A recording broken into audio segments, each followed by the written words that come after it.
একদল উচ্ছৃঙ্খল সন্তান তাদের মায়ের পেটে লাথি মেরেছে। যে মাতৃগর্ভ থেকে শিশুর জন্ম হয়, সেই ৩২ নম্বর বাড়িটি হচ্ছে শিশু গৃহ। বাংলাদেশের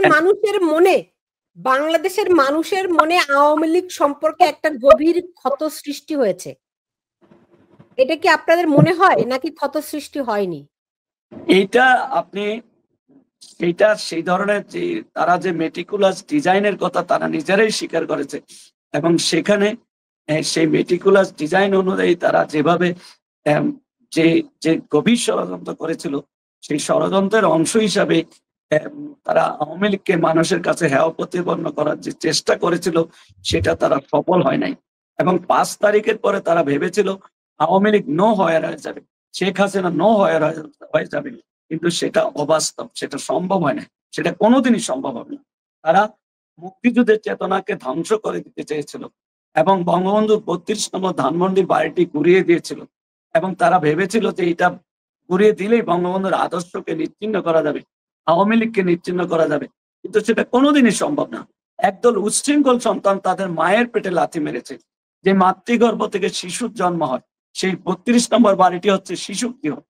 1971 সালে 26শে মার্চ সে প্রথম প্রহরে বঙ্গবন্ধু মুজিব আমাদের মহান স্বাধীনতা ঘোষণা করেন, এবং সেই দিনের এই বাংলাদেশে শিশু বাংলাদেশের জন্ম হয়েছিল সেই 71-এর 26শে মার্চ। আজকের সেই বাংলাদেশ, যার বয়স 54 বছর বয়স, আজকের সেই 54 বছরের বাংলাদেশকে যারা ব্যর্থ করে দিতে চায় এবং যারা বঙ্গবন্ধুর আদর্শকে মুছে ফেলে দিতে চায়, যারা মুক্তিযুদ্ধের চেতনাকে নস্যাৎ করে দিতে চায়, যারা আমাদের ইতিহাস, ঐতিহ্য, সংস্কৃতির উপরে আঘাত আনতে চায়, সেই শক্তির বিরুদ্ধে আমাদের সংগ্রাম অব্যাহত থাকবে। আমরা সেই আমরা দেখতে পাচ্ছি এই যে ঘোষণাপত্র যে দিলেন ডক্টর ইউনূস, সেখানে নাহিদ ইসলাম ছাড়া অন্য বাকি 4 জন গিয়েছিলেন কক্সবাজারে হাওয়া বাতাস খেতে। তাদের নাকি একটু নিরিবিলে চিন্তা ভাবনা করা দরকার।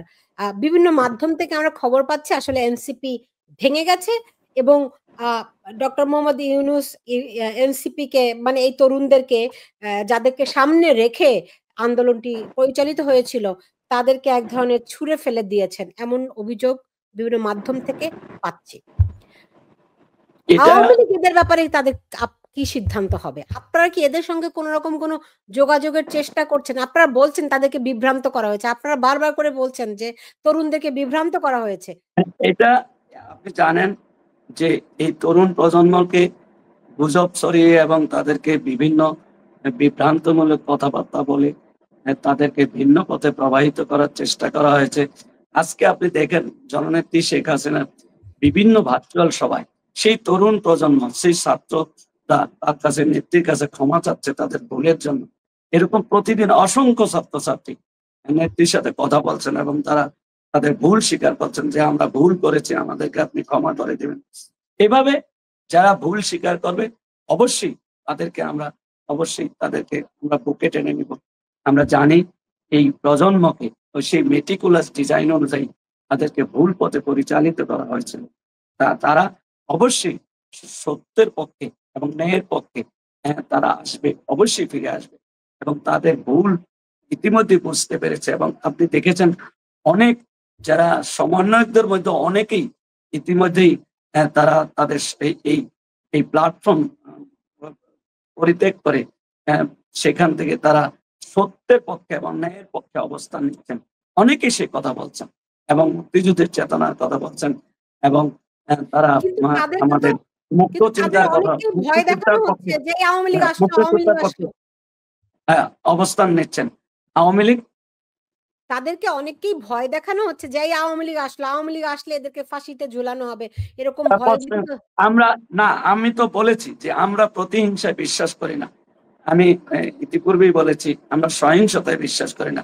আমি তো বলেছি যে হত্যার বদলে হত্যা নয়, প্রতিহিংসার পরিবর্তে প্রতিহিংসা নয়, এবং মব জাস্টিসের পরিবর্তে মব জাস্টিস নয়। আগামীর বাংলাদেশ হবে শান্তির বাংলাদেশ, মানবতার বাংলাদেশ, সাম্যের বাংলাদেশ, সম্প্রীতির বাংলাদেশ।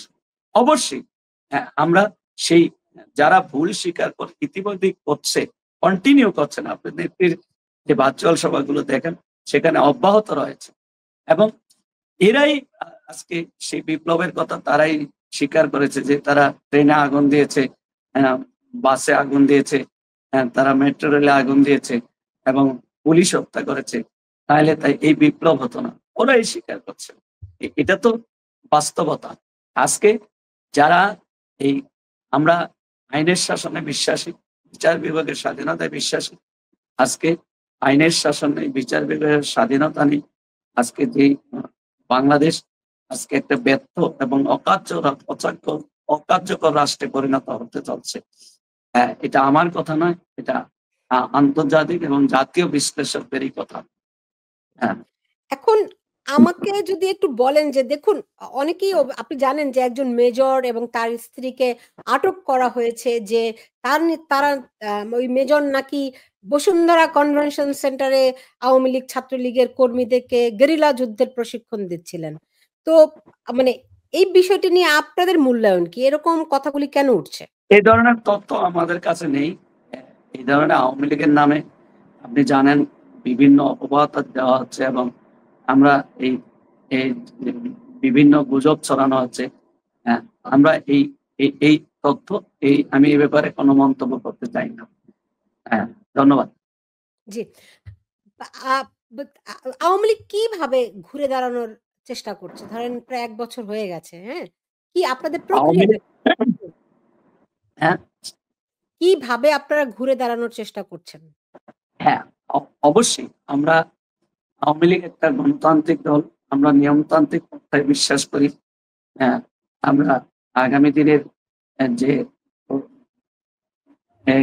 আমরা সেই তারুণ্য নির্ভর যে তরুণদের উপরে, তরুণরাই আগামী দিনের ভবিষ্যৎ, সেই তরুণের তারুণ্যের শক্তি এবং যে যারা আমাদের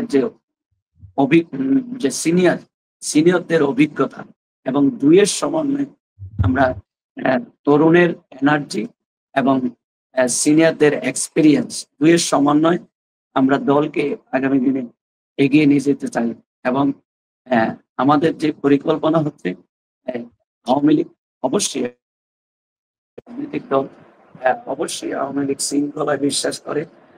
আওয়ামী লীগের ত্যাগী এবং পরীক্ষিতরা হচ্ছে আওয়ামী লীগের আদর্শিক শক্তি এবং আদর্শিক কর্মী এবং আদর্শের আপনি জানেন যে বঙ্গবন্ধু বলেছিলেন যে ত্যাগের মাধ্যমে আদর্শের বিজয় হয়। আদর্শিক কর্মীদেরকে নিয়ে আমরা এগিয়ে যাচ্ছি এবং আগামী দিনে বিগত দিনে আমাদের কিছু ভুল ছিল, ব্যর্থতা ছিল, অনেক অংশেই ত্যাগী এবং পরীক্ষিতদেরকে উপেক্ষিত করা হয়েছে, তাদের অবমূল্যায়ন করা হয়েছে। সেক্ষেত্রে এই ভুল থেকে এবং ব্যর্থতা থেকে আমাদের শিক্ষা নিতে হবে যে ত্যাগী এবং পরীক্ষিতরা আদর্শিকরাই হচ্ছে এই দলের অমূল্য সম্পদ। তাদেরকে আমরা এখন কাজে লাগাচ্ছি এবং তারাই মাঠে সরব।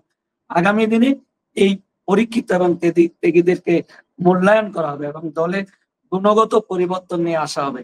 যে আমি বলেছি যে নবীনের এনার্জি এবং প্রবীণের এক্সপিরিয়েন্স দুইয়ের সমন্বয়ে আমরা এগিয়ে যাব এবং আমাদের যে বাংলার মানুষের যে স্বপ্নদ্রষ্টা আমাদের প্রিয় নেত্রী বঙ্গবন্ধুর কন্যা, তার নেতৃত্বে তিনি একজন ডাইনামিক এবং এনার্জেটিক লিডারশিপ এবং তিনি এই বাংলাদেশের রাজনীতিতে আমি বলেছি শেখ হাসিনার বিকল্প শেখ হাসিনাই, তিনি নেতৃত্ব দিয়ে যাচ্ছেন এবং দলকে অনেক দূর এগিয়ে নিয়ে গেছেন এবং আমরা অচিরেই আমরা এই অশুভ শক্তিকে মোকাবেলা করে শেখ হাসিনার নেতৃত্বে সত্য ও সুন্দরের বিজয় নিশ্চিত করব। জি। এমনিতে ধরেন আগামী 15ই আগস্ট বঙ্গবন্ধুর মৃত্যুবার্ষিকী আছে, রাইট? তো আপনারা কি কোনো কর্মসূচি দেবেন? কোনো পরিকল্পনা আছে? দলীয় ফোরামে কোনো আলোচনা হয়েছে কিনা এই বিষয়ে? অবশ্যই আমাদের দলীয় ফোরামে অবশ্যই আলোচনা হয়েছে। বঙ্গবন্ধুর যে জাতীয় শোক দিবস, আজকে যারা এই অবৈধ সরকার, অন্তর্বর্তীকালীন সরকার, যারা অগণতান্ত্রিক সরকার, তারা মুক্তিযুদ্ধের চেতনায় বিশ্বাস করে না, তারা বঙ্গবন্ধুর আদর্শকে মুছে ফেলতে চায়, সেই 15ই আগস্টের ছুটি বাতিল করেছে।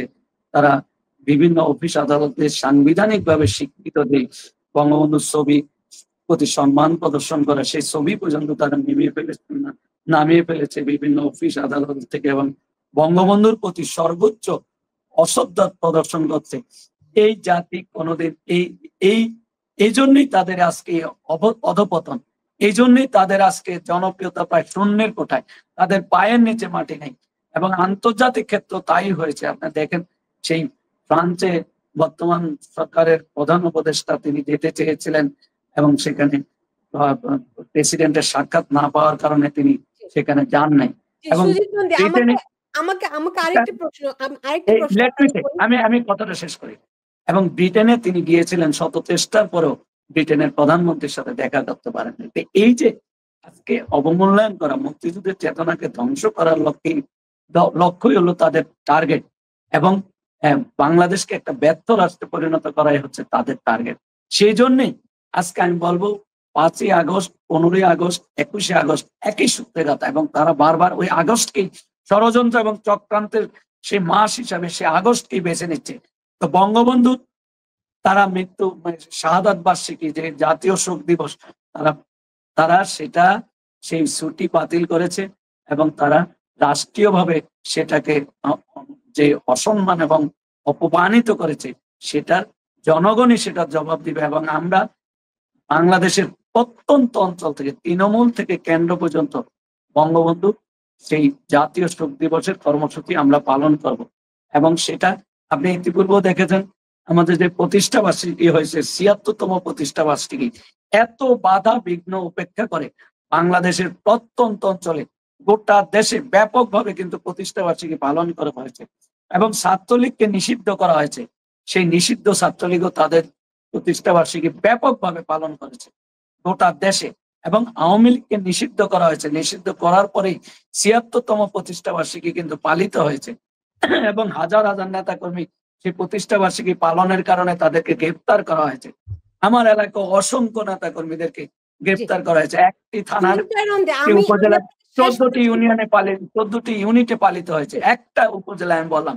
এবং উত্তরবঙ্গের দিনাজপুরের পার্বতীপুর উপজেলা সেখানে ব্যাপকভাবে পালিত হয়েছে। এবং বঙ্গবন্ধুর শাহাদাত বার্ষিকী জাতি সেটা ব্যাপকভাবে পালন করবে, অবশ্যই পালন করবে। এবং সেই ধরনের সেন্টিমেন্ট জাতি ধারণ করে। এবং বঙ্গবন্ধুকে এই বাংলার মানুষ হৃদয় দিয়ে ভালোবাসে। বঙ্গবন্ধু এই বাংলার মানুষকে হৃদয় দিয়ে ভালোবাসতেন, আজকে বাংলার মানুষ হৃদয় দিয়ে ভালোবাসে।